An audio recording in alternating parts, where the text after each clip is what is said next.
Start करने जा रहे हैं historical background of psychological testing. तो हम ये कहते हैं कि जब इस दुनिया में पहला इंसान आया, पहले दो इंसान इस दुनिया में भेजे गए, हज़रत आदम अलैहिस्सलाम और अम्मा हव्वा अलैहिस्सलाम। तो उन दोनों के आने से असल में साइकोलॉजिकल टेस्टिंग का एक तरह से आगाज़, उसकी जो स्टार्ट है वो हमें नज़र आना शुरू हो जाता है। बेशक कोई टेक्निकल साइकोलॉजिकल टेस्टिंग स्टार्ट नहीं हुई, लेकिन चूंकि दोनों इंसान एक दूसरे से डिफरेंट थे, तो दोनों के डिफरेंट होने से जाहिर है एक दूसरे को उन्होंने डिफरेंट परसीव किया और एक दूसरे की डिफरेंट करेक्टरिस्टिक्स को आइडेंटिफाई करना शुरू कर दिया। चाहे वो साइंटिफिक था, नॉन साइंटिफिक था, वो सब्जेक्टिव था, ऑब्जेक्टिव था, वो जैसा भी था, एक दूसरे के डिफरेंसेस उन्होंने देखने शुरू कर दिए, नोट करने शुरू कर दिए। और जैसे जैसे इंसान इस दुनिया में आते गए, तो जाहिर है वो सोशल सर्कल में रह रहे थे, एक दूसरे को समझने की कोशिश कर रहे थे, एक दूसरे के साथ एडजस्ट करना चाह रहे थे। तो एक दूसरे को अंडरस्टैंड करना, एक दूसरे के डिफरेंसेस को समझना, ये from the very beginning start हो गया हुआ था। और उसी वक्त से इस तरह की जो कॉन्सेप्ट्स हैं वो हमें नज़र आने स्टार्ट हो जाते हैं। वो कॉन्सेप्ट्स डिफरेंशिएशन के थे, क्लासिफिकेशन के थे, वो assessment, appraisal, evaluation, estimation, measurement के थे। ये सारे कॉन्सेप्ट्स हमें असल में वहीं से नज़र आना स्टार्ट हो जाते हैं। आज भी हम जब साइकोलॉजिकल टेस्टिंग की बात कर रहे होते हैं, असेसमेंट की बात कर रहे होते हैं, तो यही डिफरेंट वर्ड्स हम यूज़ कर रहे होते हैं। Refer the psychological testing and assessment. हम डिफरेंशिएशन की बात करते हैं, क्लासिफिकेशन की बात करते हैं, assessment, appraisal, evaluation, estimation, measurement, ये सारे वर्ड्स एक ही कॉनोटेशन में यूज़ किए जाते हैं कि हम साइकोलॉजिकली टेस्ट कर रहे हैं लोगों को। दो कि उस वक्त ये साइंटिफिक प्रोसेस नहीं था, और ये प्री हिस्टोरिक पीरियड में भी हमें साइंटिफिक नहीं नज़र आता, और उसके बाद एम्पिरिकल वर्क स्टार्ट हुआ। और 18th सेंचुरी में जो है वो एम्पिरिकल वर्क पे फोकस ज़्यादा होता गया, और 19th सेंचुरी में ये बाकायदा साइंटिफिक एक प्रोसीजर डेवलप हो गया हुआ था। तो जैसे जैसे सिविलाइजेशन आती गई, एडवांसमेंट होती गई सोसाइटी में, हम इन टेक्निक्स में एक दूसरे को समझने में, अंडरस्टैंड करने में ज़्यादा सोफिस्टिकेशन जो है वो लाते गए, और अपने कॉन्सेप्ट्स जो थे वो ज़्यादा क्लियर करते गए, वो रिफाइंड और प्रिसाइज होते चले गए with the passage of time. हम साइकोलॉजिकल टेस्टिंग को तीन डिफरेंट इरा में डिवाइड करते हैं। सबसे पहले हम बिफोर 1850 जो काम हुआ, जो कि बहुत थोड़ा सा काम, लेकिन बड़ा जो है वो फ्रूटफुल काम था, जिसकी बेसिस पे हमने नेक्स्ट साइकोलॉजिकल टेस्टिंग की, साइंटिफिक टेस्टिंग की बुनियादें रखी हैं। उसके बाद 19th सेंचुरी और 20th सेंचुरी में हम इसके एवोल्यूशन को देखेंगे कि किस किस तरह से साइकोलॉजिकल टेस्टिंग ने एज ए साइंस इवॉल्व किया। यू नो के 19th सेंचुरी की जब हम बात करें तो वो 1801 से लेके 1900 तक होना चाहिए। वो पूरा एक सदी, सेंचुरी जो है वो 100 साल की होती है। यहाँ पे 19th सेंचुरी को 1850 से स्टार्ट किया गया है, जो आपको नज़र आ रहा होगा। ये टेक्निकली ऐसे लगता है कि यहाँ पे कोई एरर है, लेकिन हम 19th सेंचुरी 1850 टू 1900 इसलिए कंसिडर करते हैं कि ये असल में वो टाइम था जिस टाइम में बहुत ज़्यादा रैपिड चेंजेस हुई हैं, प्रोग्रेसिव चेंजेस हुई हैं हमारी साइकोलॉजिकल टेस्टिंग में। और बिफोर 18 ये प्रोसेस 1850 ये प्रोसेस बहुत स्लो था। तो आल्दो के 1801 से 1850 तक भी वो 19th सेंचुरी है, लेकिन हम जब 19th सेंचुरी की डेवलपमेंट्स की बात कर रहे होते हैं नॉर्मली साइकोलॉजिकल टेस्टिंग में, तो वहाँ पे रेफर किया जा रहा होता है आफ्टर 1850 अप टू 1900। तो बिफोर 1850 बड़ी सब्जेक्टिव किस्म की जो है वो असेसमेंट्स होती थी, उसमें कोई ऑब्जेक्टिविटी नहीं थी। हम जो है वो बहुत सारे जगहों पे इस टेस्टिंग का यूज़ जो है वो देख रहे थे, लेकिन उसमें सबसे इम्पोर्टेंट चाइना में जो काम हो रहा था before the dawn of Christian era, that was कि वो अपने जो ऑफिशियल्स थे, सिविल सर्वेंट्स थे चाइनीज़, उनको सिलेक्ट करने के लिए साइकोलॉजिकल टेस्ट यूज़ करते थे, और वो बड़ी सब्जेक्टिव नेचर के थे। वो सब्जेक्टिव टेस्ट एक अरसे तक वेस्टर्न कंट्रीज़ में उनको फॉलो किया जाता रहा है, उसको एज ए स्टैंडर्ड उनको जो है वो यूज़ करते रहे हैं। उसमें कुछ ना कुछ बाइसनेस होने के चांसेस थे, लेकिन उसको एलिमिनेट करने के लिए बहुत सारी जो है वो उस वक्त के लिहाज से जो भी पॉसिबल मेजर्स थे वो लिए जाते थे। ये मैंडेरिन्स उनको कहते थे चाइनीज़ अपने ऑफिशियल्स को, और उनकी सिलेक्शन के लिए वो ये सब्जेक्टिव नेचर के टेस्ट यूज़ किया करते थे। इन्होंने ये फर्स्ट टाइम कॉन्सेप्ट दिया था कि सिविल सर्वेंट्स को सिलेक्ट करने के लिए कोई असेसमेंट का मेथड होना चाहिए, और ये मॉडल जो है सिविल सर्वेंट्स की असेसमेंट का, इसको 1800s में यूरोप में और अमेरिका में इस मॉडल को फॉलो किया जाता रहा है। तो बिफोर 1850 कोई स्टैंडर्ड मेथड्स ऐसे नहीं थे जो यूज़ किए जा रहे हों, जिस तरह से आज हम स्टैंडर्ड और नॉर्म्स बेस्ड टेस्ट हैं वो यूज़ करते हैं। उसमें जो है वो थोड़ी बहुत जो है वो स्पेकुलेशन होती थी, उसमें फ़िलॉसफी की ब्रांच चूँकि कंसीडर किया जा रहा था अभी साइकोलॉजी को, तो उसमें बहुत ज़्यादा साइंटिफिक नॉलेज जो है वो भी इमर्ज नहीं हुआ था, उसमें एक्सपेरिमेंटेशन अभी इतनी ज़्यादा नहीं हुई थी। लेकिन इस दौर में दो एम्पिरिसिस्ट ऐसे हैं जिनका जो है वो ज़िक्र बहुत इम्पोर्टेंट होता है। दोनों जो है वो फ्रेंच थे, सेगवेन और जान स्क्यूरल। सेगवेन ने 1837 में first non verbal test introduce करवाया था।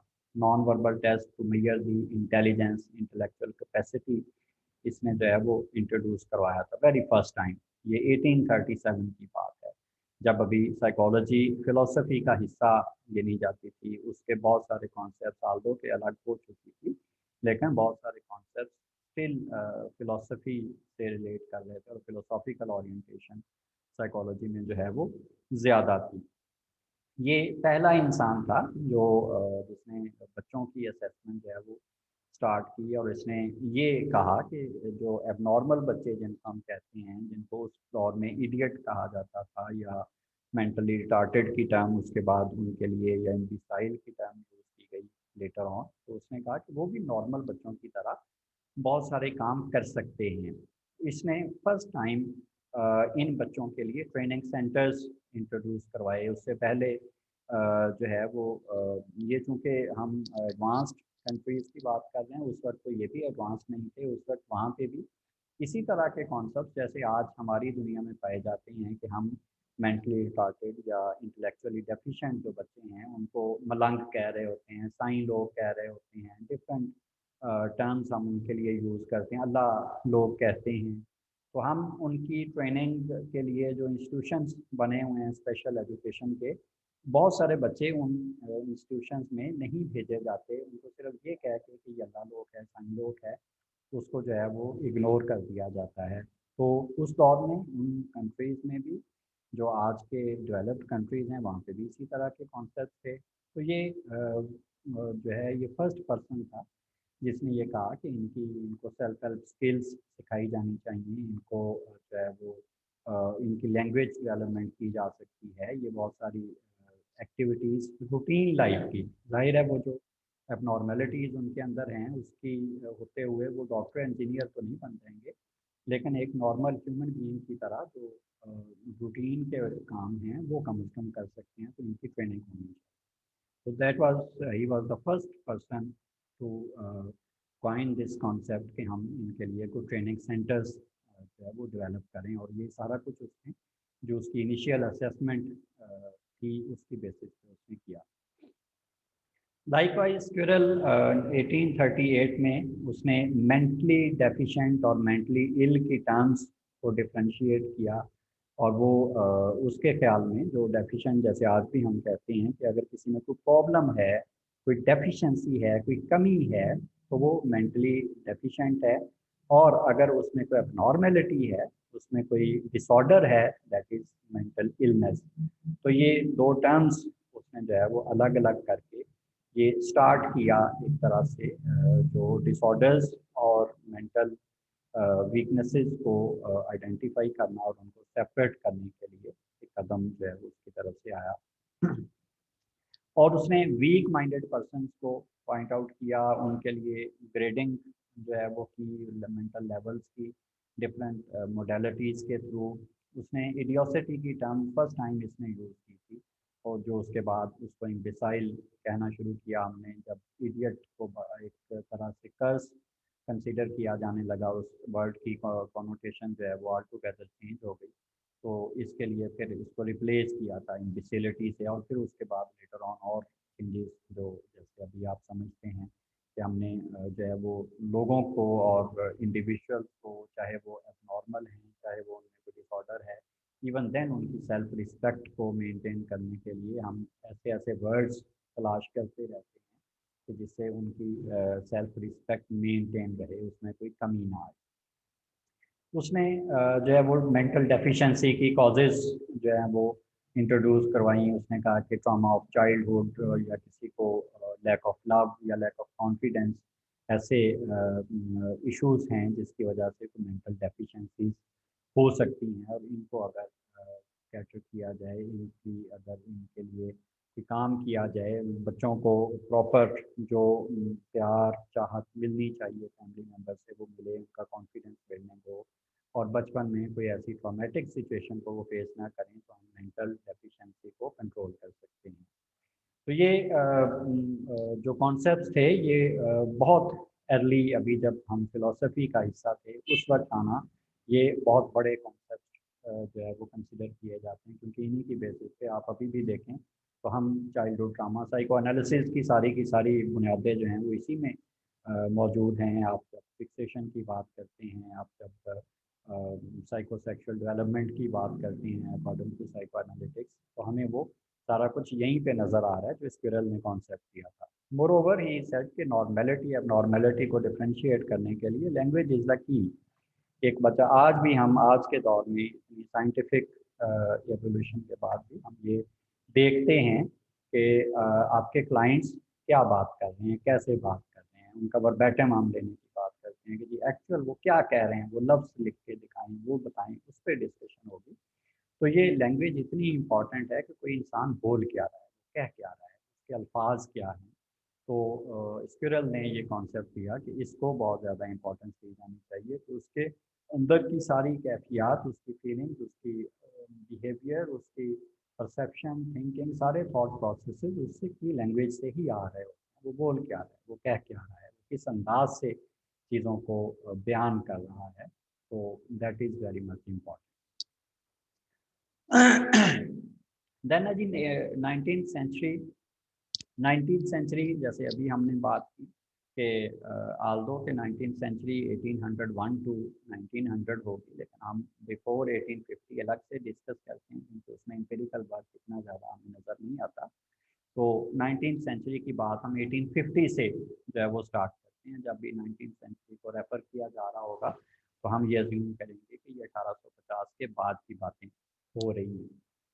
तो 1850 तक नॉर्मल जो इवैल्यूएशन चल रही थी वो सब्जेक्टिव नेचर की थी, लेकिन उसमें जो है वो एग्जामिनर्स को विज़िट करना स्टार्ट कर दिया गया था। लोगों के अंदर इतनी अवेयरनेस आना शुरू हो गई थी कि अपनी असेसमेंट करवाने के लिए, अपने आप को चेक करवाने के लिए किसी को विज़िट किया जाना चाहिए। उस वक्त ज़ाहिर है साइकोलॉजिस्ट मौजूद नहीं थे, डॉक्टर्स ही थे, और उसमें जो भी इस फील्ड में काम कर रहा था, जो भी ह्यूमन बिहेवियर की बात करता था, जो भी इंसान की पर्सनैलिटी की बात करता था, तो उसमें एनाटोमिस्ट भी थे, उसमें फिजियोलॉजिस्ट भी थे, उसमें साइकियाट्रिस्ट भी थे। तो जो भी इस किस्म की सर्विसेज दे रहा होता था, उससे अपनी असेसमेंट के लिए लोगों का एक जो है वो ट्रेंड बनना शुरू हुआ, ये कॉन्सेप्ट आना शुरू हो गया हुआ था।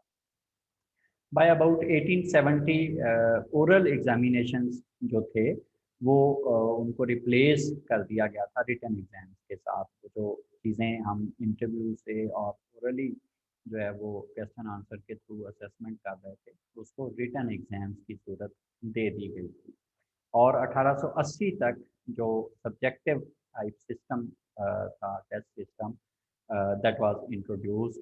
और फॉर्मल मेजरमेंट प्रोसीजर्स जो थे वो वेस्टर्न एजुकेशनल प्रैक्टिस में आनी स्टार्ट हो गए थे। जितने भी एजुकेशनल इंस्टीट्यूशंस थे उसमें जो है वो असेसमेंट स्टार्ट की गई, फॉर्मल असेसमेंट, जो उससे पहले इनफॉर्मल होती थी। फॉर्मल जैसे आज हम जो है वो टेस्ट डिवाइस करते हैं, हम उसमें जो है वो 3 महीने बाद, 6 महीने बाद टेस्ट लेते हैं, पेपर्स लेते हैं, या मिड टर्म और फाइनल टर्म एक सेमेस्टर में होते हैं, या एनुअल एग्जाम्स होते हैं।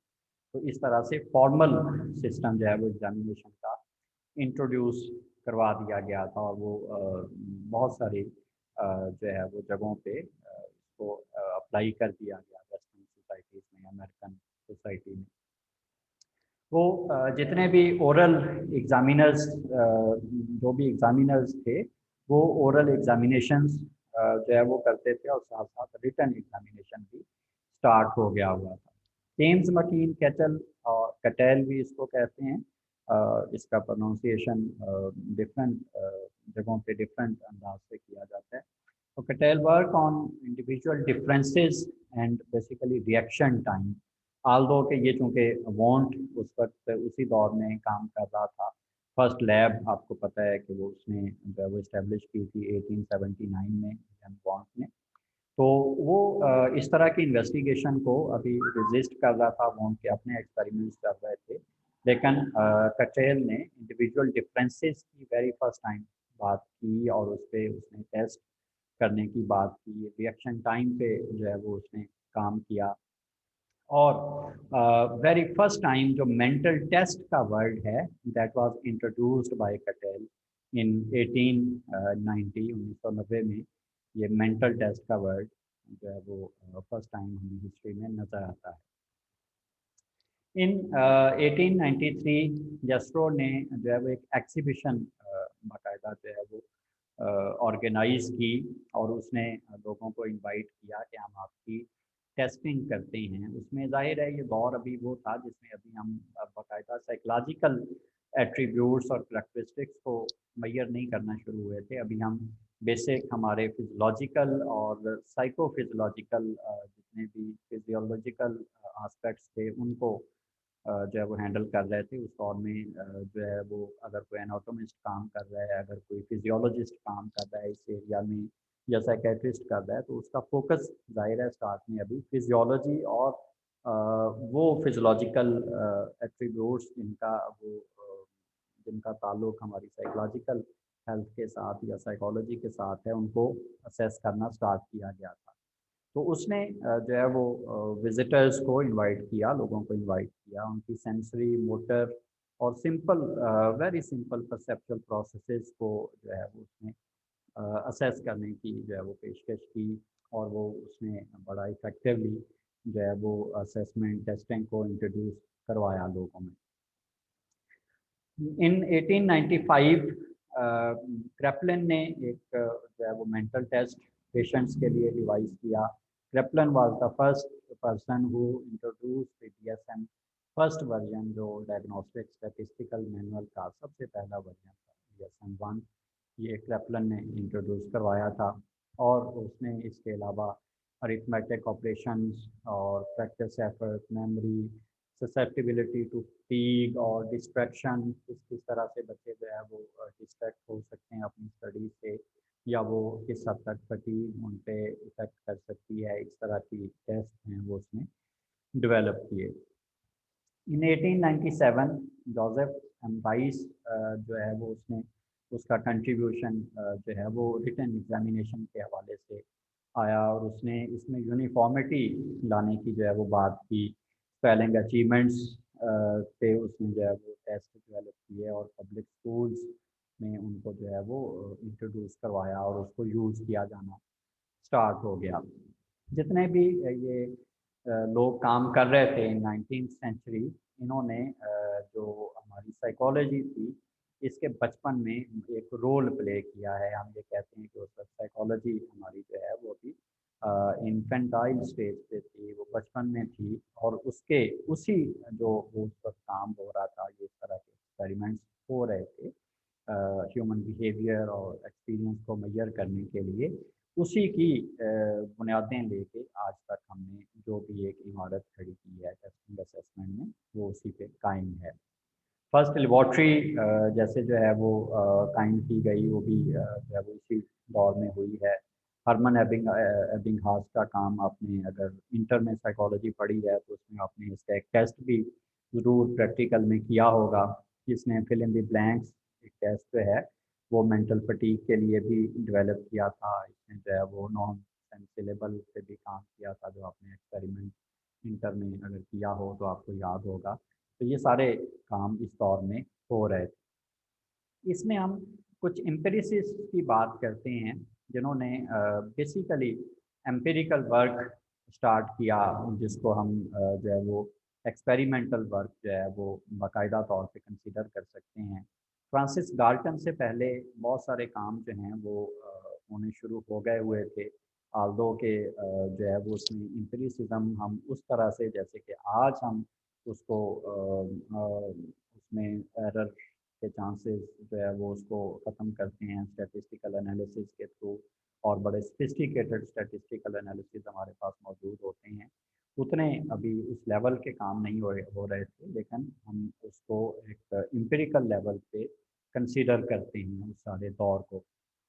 उसमें फर्स्ट ऑफ ऑल वेबनर है, ये जो बेसिकली इसने जो काम किया था वो साइकोफिजिक्स पे किया था, बिकॉज ही वाज एनाटोमिस्ट।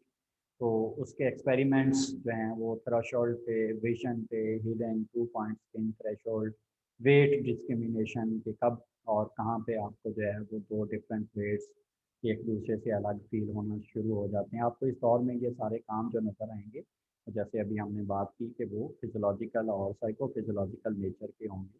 तो विजन और हीयरिंग के जिस तरह से हमें जो है वो एनाटॉमी पता चली, अभी भी आप अगर इंट्रोडक्शन टू साइकोलॉजी में पढ़ते हैं, या आप इंटर में और ग्रेजुएशन में जो इलेक्टिव साइकोलॉजी का सब्जेक्ट है उसमें बाकायदा आपकी कॉग्निटिव साइकोलॉजी में भी structure of ear, structure of eye और उसके फंक्शंस की बात करते हैं। तो ये उस दौर में एम्पिरिकल वर्क एक्चुअली जो है वो स्टार्ट हो गया हुआ था, और थ्रू सर्जरी जो है वो फंक्शंस इसके जो है वो हमने देखने शुरू कर दिए, और उसको अंडरस्टैंड किया कि ये किस किस तरह से होता है, विजन का प्रोसेस कैसे होता है, हीलिंग का कैसे होता है, उसमें कौन कौन से फैक्टर्स इन्वॉल्व होते हैं। तो वेबर वाज द पर्सन जिसने थ्रू सर्जरी ये फंक्शंस इलेबोरेट किए। देन फैक्नर ने मेंटल प्रोसेसेस और फिजिकल फिनोमिनन में आपस में जो रिलेशनशिप है, उसमें जो डिफरेंसेस हैं, उनको जो है वो एक्सप्लेन किया कि किस किस तरह से हमारे फिजियोलॉजी हमारे मेंटल प्रोसेसेस के साथ लिंक करती है। देन मुलर ने जो है वो रिफ्लेक्स एक्शन पे काम किया, और ये वाज द फर्स्ट पर्सन जिसने ये कहा कि ये जो रिफ्लेक्स एक्शन है ये स्पाइनल कॉर्ड से जो है वो कंट्रोल हो रहा होता है। जो हमारा फौरी रद्द अमल होता है किसी भी ट्रॉमेटिक सिचुएशन में, किसी भी इम्पल्सिव सिचुएशन में, जो हमारा रिएक्शन होता है, फौरी रिएक्शन होता है, वो स्पाइनल कॉर्ड जो है वो उसको कंट्रोल कर रही होती है, ब्रेन नहीं कर रहा। तो ये जो है वो हमें इस दौर में ये इस तरह की डिफ्रेंशिएशंस मिलना स्टार्ट हो गई। फ्रांसिस गाल्टन की बहुत सारे कंट्रीब्यूशंस जो है वो हमें नज़र आते हैं। फर्स्ट ऑफ ऑल उसने correlation coefficient very first time introduce करवाया, जो आज भी आप उसके बाद पियर्सन ने उसमें कंट्रीब्यूट किया, और आज हम ज़्यादातर Pearson product movement correlation use कर रहे होते हैं। तो फर्स्ट कॉन्सेप्ट जो कोरिलेशन का दिया, कोरिलेशन कोएफिशिएंट का, दैट वाज फ्रांसिस गाल्टन। जो उसके बाद जो है वो पियर्सन के साथ भी उसके जो है वो कंट्रीब्यूशन डिफरेंट से आया। उसने ह्यूमन डिफरेंसेस की बात जो है वो की, और उस पर जो है वो टेस्ट डेवलप करने की बात की। उसके जो जेनेटिक्स पे उसका कंट्रीब्यूशन है, नेचर और नर्चर का डिफरेंस, और उस पर डिस्कशन जो है वो इस स्कॉलर ने स्टार्ट की कि इसके कौन कौन से फैक्टर्स हैं जो इंसान के जो है वो एनवायरनमेंट से उसको अफेक्ट कर रहे होते हैं, उसकी शख्सियत को, उसकी ज़हनी कैफियत को अफेक्ट कर रहे होते हैं। तो he was the first person जिसने ये कहा कि इन दोनों आस्पेक्ट्स को इकट्ठे देखना चाहिए, सिर्फ इंसान नहीं बल्कि इंसान के माहौल को भी देखना और उसके इंस्टिंक्ट्स और उसकी जेनेटिक्स को देखना भी हमारे लिए बहुत ज़रूरी है उसको अंडरस्टैंड करने के लिए।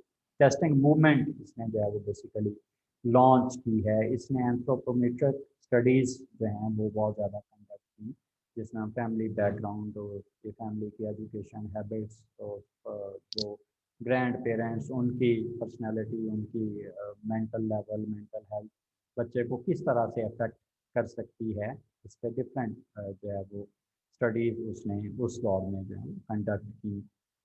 गाल्टन विसल इसने एक इंट्रोड्यूस करवाई ये चेक करने के लिए कि मैक्सिमम ऑडिबल पिच किसी इंसान की कितनी है।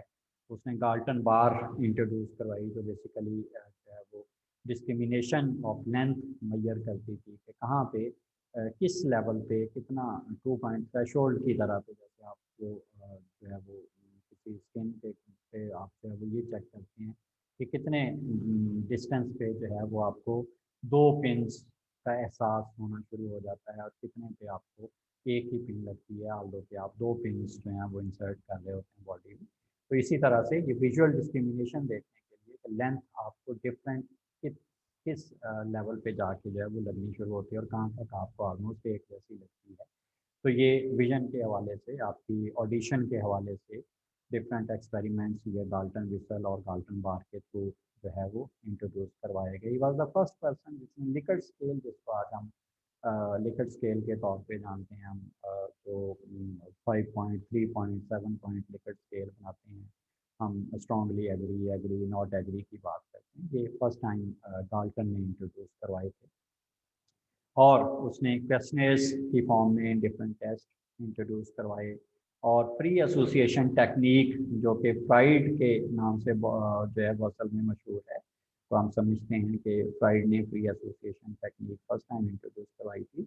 उसने टेक्निक को बहुत ज़्यादा एलेबोरेट जरूर किया है, उसने उसको एज ए थेरापीटिक टेक्निक उसकी जो है वो प्रोज एंड कॉन्स के साथ और उसकी डिफरेंट मोडेलिटीज़ के साथ जो है उस पर ज़रूर काम किया, लेकिन वेरी फर्स्ट टाइम इसका कॉन्सेप्ट जो है वो गाल्टन ने दिया था।